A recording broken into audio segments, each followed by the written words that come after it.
500 సంవత్సరాల సుదీర్ఘ పోరాట అనంతరము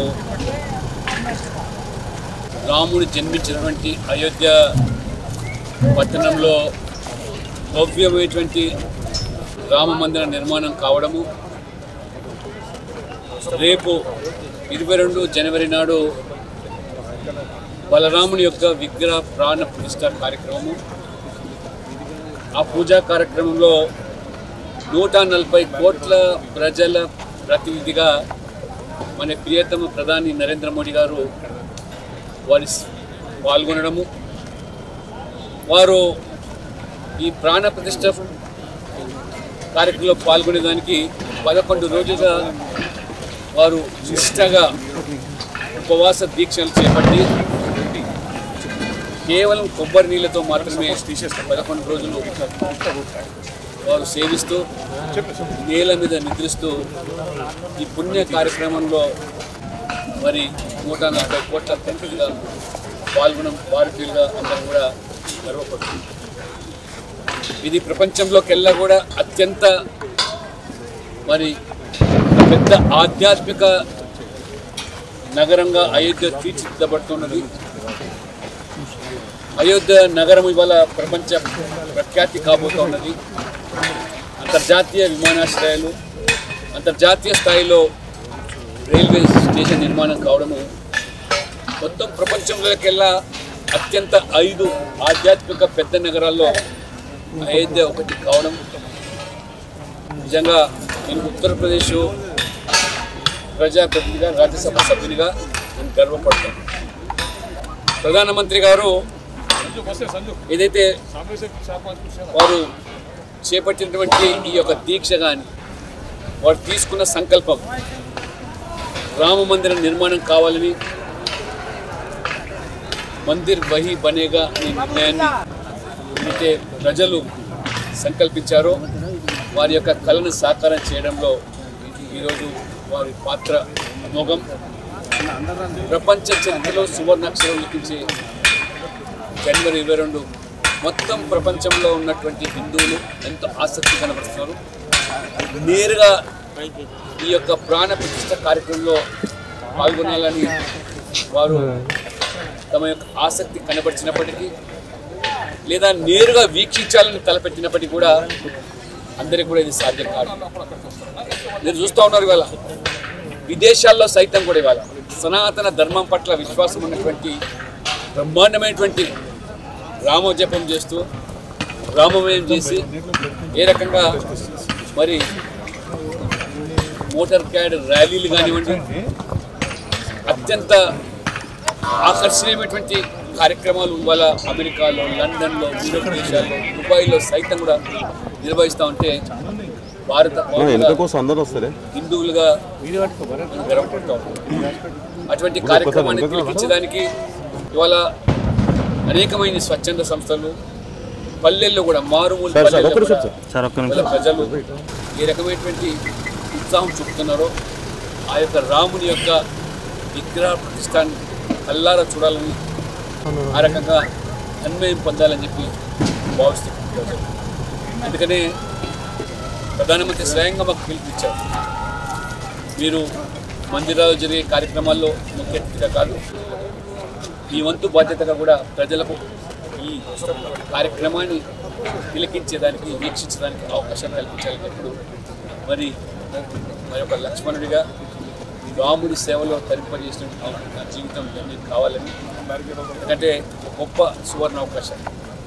తెలంగాణ ప్రాంతం నుంచి నన్ను రాజ్యసభ సభ్యునిగా మోదీ గారు మరి ఆ యొక్క మరి అయోధ్య, మథుర, కాశీ ఆధ్యాత్మిక కేంద్రాన్ని రాష్ట్రం నుంచి రాజ్యసభ సభ్యునిగా వేసిన వల్ల భాగ్యనగర్ ప్రజలకు అది నేరుగా తిలకించే అవకాశం లభించడానికి ఇది శ్యామ్ కాలేజ్ మైదానంలో ఈ మెగా స్క్రీన్ లైవ్ దాదాపు 80 ఫీట్లు వెడల్పు, 30 ఫీట్లు పొడవు విడివి గల ఈ యొక్క స్క్రీన్ ద్వారా భక్తులను అలరింపజేసే రీతిలో ఇవాళ ఎంఎస్ శ్రీనివాస్ గారి యొక్క మరి సుందరకాండ కానివ్వండి, భక్తి ప్రవచనాలతో పాటు అనేక భక్తి గేయాలు, భక్తి భజనలతో పూజా కార్యక్రమం నిర్వహించి అందరూ కూడా మరి నేరుగా వీక్షించడానికి ఈ యొక్క కార్యక్రమాన్ని ఉదయం 10 నుంచి.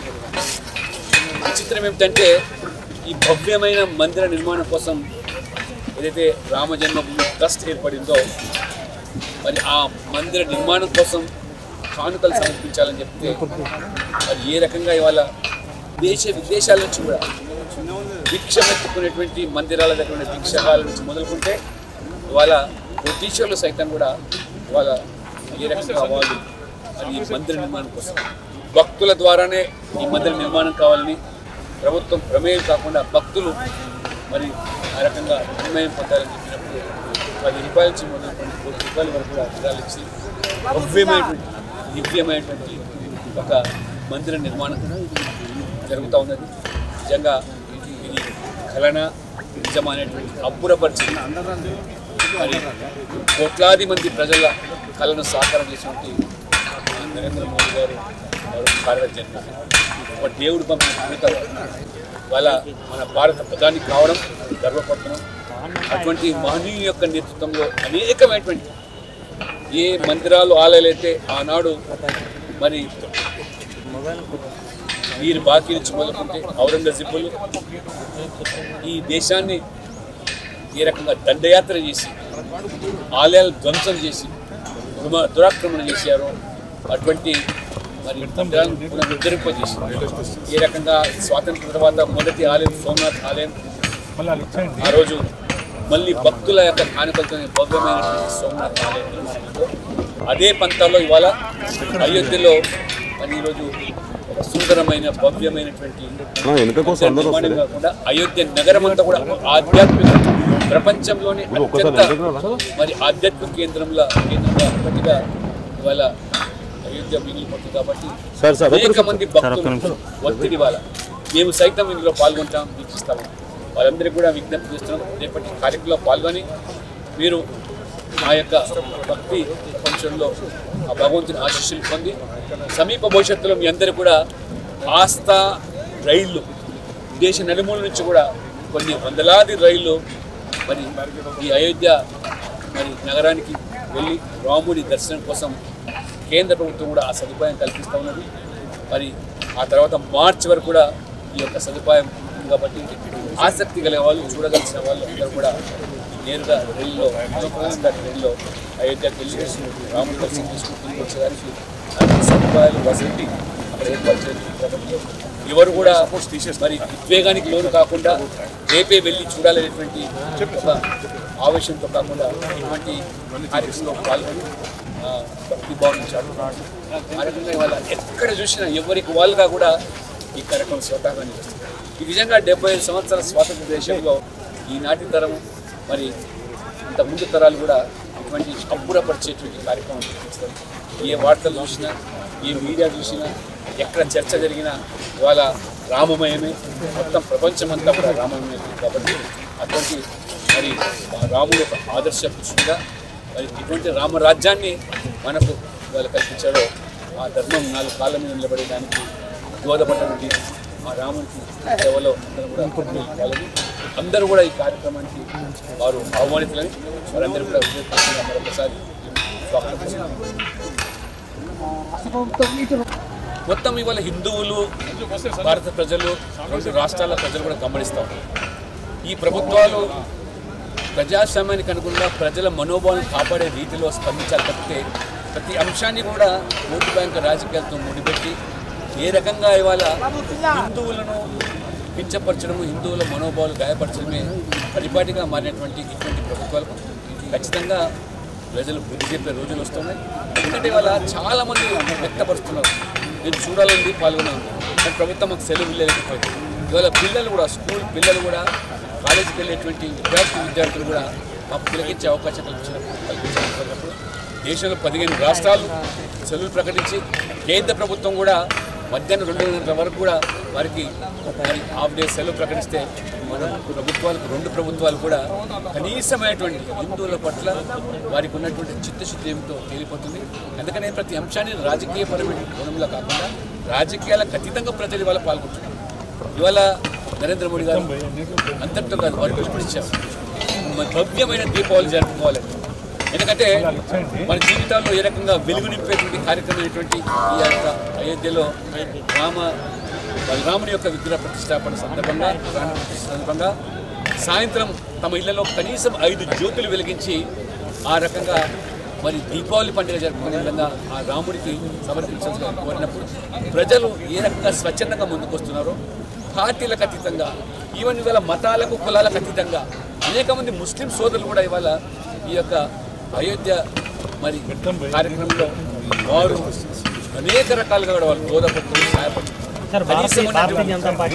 రావచ్చు, దానికి ఆహ్వానం ఏం లేదు, వెసులుబాటుకు అనుగుణంగా వెళ్ళి పాల్గొని రావచ్చు.